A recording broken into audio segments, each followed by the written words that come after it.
اللہ کے نبی کریم صلی اللہ علیہ وسلم نے جب تک حیات رہے تب تک ہر سال اللہ کے نبی کریم صلی اللہ علیہ وسلم نے اعتکاف کیا. اعتکاف کی فضائل ہیں اور اس کے ساتھ ایک فضائل یہ بھی سمجھ لیں کہ جتنے نبی آئے, میں نے کتاب میں پڑھا, اس کتاب کی بات بتاؤ کہ جتنے نبیوں نے آئے وہ نبیوں نے بھی اعتکاف کیا ہے. اس کی ایک مثال یوں دی ہے کہ حضرت ابراہیم علیہ السلام اور حضرت اسماعیل علیہ السلام کو اللہ رب العزت نے کہا کہ خانہ کعبۃ اللہ تعمیر کرو, اور تعمیر کرنے کے بعد کہا کہ تم یہاں پر نماز ادا کرو, قیموا الصلاۃ, نماز ادا کرو, اور فرمایا آگے کہ تم یہاں کا طواف کرو, کہ تم یہاں کا طواف کرو, اور اس کے ساتھ فرمایا کہ تم یہاں اعتکاف بھی کرو.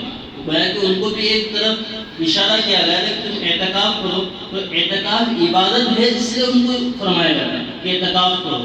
تو اسی طرز پر اللہ کے نبی کریم صلی اللہ علیہ وسلم کو بھی حکم ہوا کہ تم اعتکاف کرو, تو اللہ کے نبی کریم صلی اللہ علیہ وسلم نے اعتکاف کیا.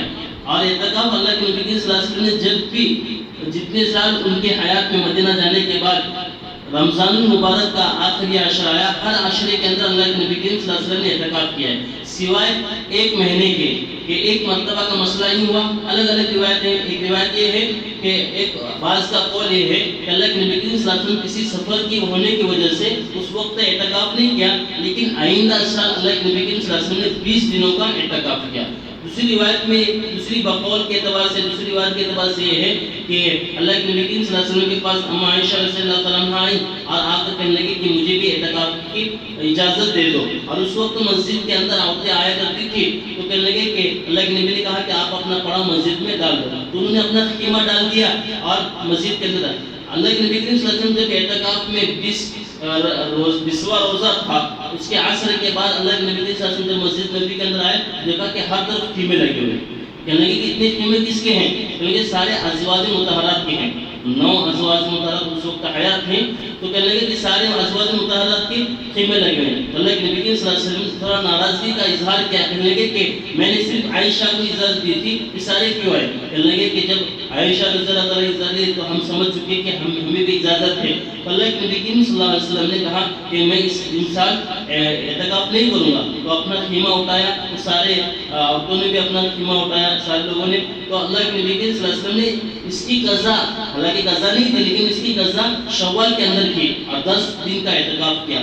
گویا کہ اس واقعے سے بھی سمجھ میں آ رہا ہے کہ اعتکاف کی کتنی اہمیت ہے اللہ کے نبی صلی اللہ علیہ وسلم کی. اللہ کے نبی صلی اللہ علیہ وسلم کا ایک معمول تھا, کوئی سنت کرتے تو متواتر نہیں کرتے, اگر کوئی سنت کی کبھی کبھار اس کو چھوڑ بھی دیتے تھے. کیوں؟ تاکہ امت پر فرض نہ ہو جائے. لیکن سنت اعتکاف ایک ایسا ہے کہ اللہ کے نبی صلی اللہ علیہ وسلم نے اس کو کبھی نہیں چھوڑا, بھلے اس وقت نہ کیا تو بعد میں اس کی قضا کی. تو گویا کہ ایک ترتیب سمجھ میں کہ سنت اعتکاف کا اتنی اہمیت اللہ کے نبی صلی اللہ علیہ وسلم کیا کرتے تھے. اور جو شخص اعتکاف کرتا ہے تو اعتکاف کرنے کی وجہ سے اللہ تبارک و تعالیٰ اسے 2 حج اور 2 عمرے کا ثواب دیتے ہیں.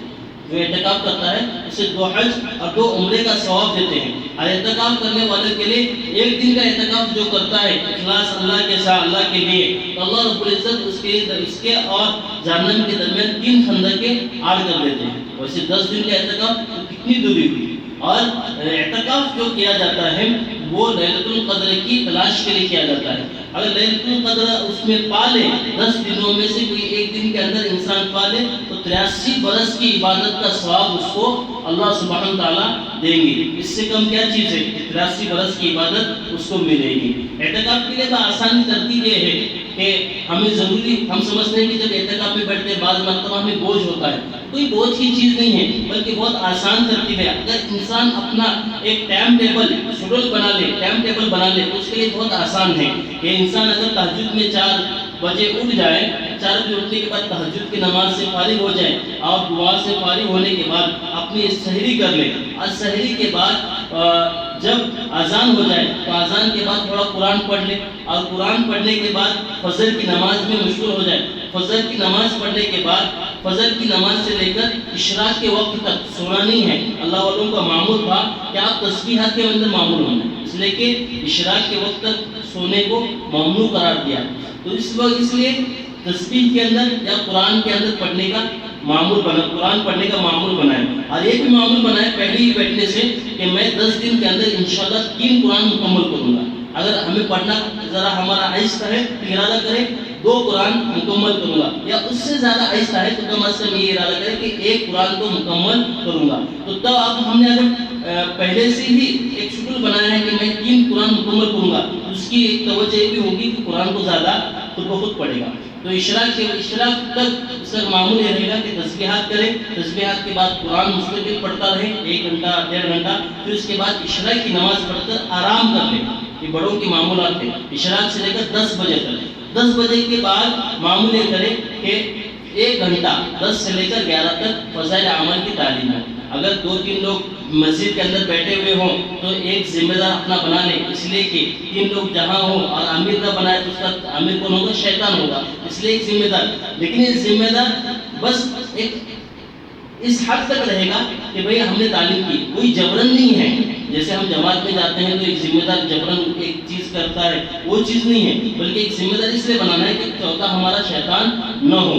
اس لیے اس اعتبار سے اگر گھر میں عورتیں ہیں تو عورتیں امیر نہ بنائیں، اس لیے کہ عورتیں امیر نہیں بن سکتی، وہ اپنے اکیلے بیٹھے۔ لیکن جب مسجد کے اندر بیٹھے 10 سے لے کر 11 تک ہمارا معمول ہے کہ فضائل اعمال کی 1 ہی گھنٹہ تعلیم کریں۔ جیسے جماعت میں ہم 2.5 گھنٹے یا 3 گھنٹے تعلیم کرتے ہیں، یہ تعلیم نہیں ہے، بلکہ ایک شیڈول ہے، ایک ترتیب ہے۔ اس میں فضائل اعمال بھی پڑھ سکتے ہیں، فضائل صدقات بھی پڑھ سکتے ہیں، فضائل اپنے منتخب حدیث بھی پڑھ سکتے ہیں۔ 1 گھنٹے کے بعد پھر ظہر تک مستقل قرآن پڑھنا، ظہر تک مستقل قرآن پڑھنے کے بعد ظہر کی نماز ہو، ظہر کی نماز فارغ ہونے کے بعد ہمارا معمول یہ ہو کہ لا الہ الا انت سبحانک انی کنت من الظالمین، یا لا الہ الا اللہ محمد رسول اللہ، تو 70,000 کی ایک تسبیح ہوتی ہے، اس کو مکمل کرنے میں لگ جائے 1 گھنٹے تک، اسی کو پڑھتے رہیں۔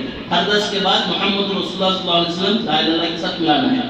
تو اس تسبیح کو مستقل 1 گھنٹہ کریں، یہ ہمارے بزرگوں کی ترتیب بتائی۔ یا تسبیحات خارجگان ہیں یا بہت سارے تسبیحات ہیں، اس تسبیحات کو 1 گھنٹہ، پھر 1 گھنٹے کے بعد 3 سے لے کر 4 تک 4:30 تک آرام کریں، اور پھر عصر سے پہلے اٹھ کر وضو سے فارغ ہو کر پھر قرآن پڑھنے میں لگ جائیں۔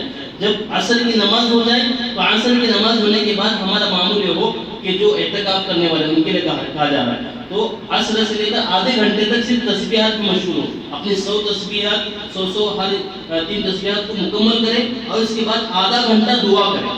دعا کے متعلق یہ آتا ہے کہ مستقل طور پر دعا ایک الفاظ کو 3 مرتبہ دہرائیں، اور اللہ رب العزت سے ہاں بھائی بہت ساری ایسی کتابیں ملتی ہیں، کتابوں کو دیکھ کر پڑھ سکتے ہیں، کیا پڑھ سکتے ہیں، لیکن کتابوں کے اندر دیکھ کر دعا کرنا وہ دل کی گہرائی نہیں ہوگی۔ دعا کا نام ہے کہ اپنی دل کے دردوں کو اللہ کے سامنے رکھنا۔ جیسے ہمارا دل ٹوٹ گیا یا دل درد کر رہا ہے، اس وقت ہم کیا کرتے ہیں؟ ہمارا معمول یہ ہوتا ہے کہ ہم اللہ کے سامنے بہت ساری چیزیں رازیں کھولتے ہیں، تو امت کا درد بھی ہمارے دل کے اندر ہو، اور امت کے لیے بھی اپنی ذات کے لیے بھی دعائیں مانگیں۔ یہ تو یہ عصر کے بعد، پھر جب افطاری کا وقت ہوگا، افطاری کرنے کے بعد مغرب کی نماز پڑھنے کے بعد مستقل آدھا گھنٹہ ہمارا معمول یہ ہو کہ ہم صلاۃ اوابین کی نماز پڑھیں۔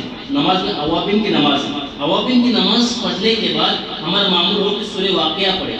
سورہ واقعہ کی فضائل بہت ہے، ہم جانتے ہیں، جو شخص سورہ واقعہ پڑھتا ہے تو اللہ رب العزت اس کے گھر کے اندر فقر نہیں لاتے، غریبی نہیں لاتے۔ پھر اس کے بعد آدھا گھنٹہ تھوڑا ادھر ہی ٹہل لے، اور مسورات اگر اپنے گھر میں بیٹھی ہیں تو وہ مستقل ایک جگہ متعین کرتے ہیں، تھوڑا ذرا بڑی جگہ متعین کریں تاکہ ٹہل سکے وہیں اپنی جگہ پر۔ اور مرد حضرات مسجد ہی کے اندر، مسجد کے احاطے کے باہر نہیں جا سکتے، صحن کے باہر نہیں جا سکتے، بلکہ مسجد کا جو احاطہ ہے اسی کے اندر تھوڑا ٹہل سکتے ہیں۔ پھر اس کے بعد جب عشاء کی اذان ہوگی، عشاء کی نماز پڑھے سنت پڑھ کر، پھر اس کے بعد تراویح پڑھے، تراویح کے بعد مستقل طور پر آدھا گھنٹہ قرآن پڑھے، آدھا گھنٹہ دعا کرے۔ یہ 1 گھنٹے کا معمول ہے، اس سے زیادہ ہو سکے تب بھی کر سکتے ہیں، اگر نہیں ہے تو ایک معمول بنائے کہ 1 گھنٹے کی تو ہماری مستقل طور پر عبادت ہو، 1 گھنٹے کی عبادت ہو، پھر آرام کریں، پھر صبح کو تہجد کے وقت اٹھے، پھر سے اپنا یہ معمول شروع کریں۔ اگر یہ ترتیب ہم نے بنا لی تو سمجھو کہ ہمارا ہر دن بھر کا شیڈول اتنا آسان ہوگا کہ اعتکاف میں ہمیں سستی پیدا نہیں ہوگی۔ ورنہ بعض مرتبہ ہم نے شیڈول نہیں بنایا،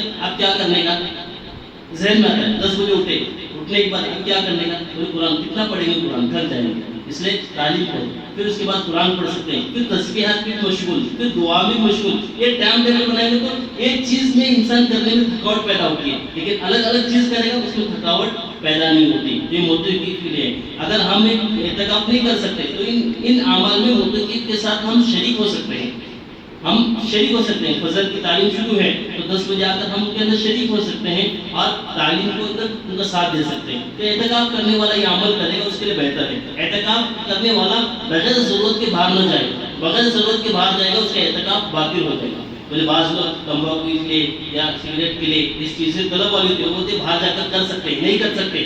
اگر آپ باہر گئے تو آپ کا یہ اعتکاف ختم. باقی ضرورت کے تحت غسل کے اعتبار سے بتایا کہ واجب غسل ہو، ضرورت کا غسل ہو تو جا کر، جیسے نیند کی حالت میں کسی چیز کی وجہ سے بدخوابی ہوئی اور انسان کو غسل کی حاجت لاحق ہوئی تو وہ غسل کر سکتا ہے. لیکن جیسے جمعہ کا غسل یا گرمی ہو رہی ہے اس لیے غسل، ایسے غسل بھی نہیں کر سکتا. اس کے لیے ایک ترتیب یہ بتائی ہے کہ جیسے انسان ابھی وضو کرنے کے لیے جانے والا ہے یا تو فارغ ہونے کے لیے جا رہا ہے تو پھر اس کی ترتیب یہ ہے کہ بھئی کوئی اعتکاف والا نہیں ہے اس کو پہلے ہی کہہ دے کہ باتھ روم کے اندر پانی بھر دے ایک بکیٹ اور پھر اس کے بعد میرا ٹاول اور وغیرہ لے جا کر رکھو اور یہیں سے مسجد ہی کے اندر سے ہم تیار ہو کر جا رہے ہیں. جیسے کہ بنیاد اوپر ہو اور لنگی نیچے ہو کہ گویا کہ تیار. صرف باتھ روم میں جانے کے بعد نکالنے کے ساتھ غسل کریں گے اور واپس آئیں گے. ایسی ترتیب کے ساتھ جانا ہے. اس کے لیے ترتیب ہے کہ جائے فارغ ہو اور پھر فوراً غسل کیا اور فوراً مسجد کے اندر آ کر بھی کپڑے بدلنے.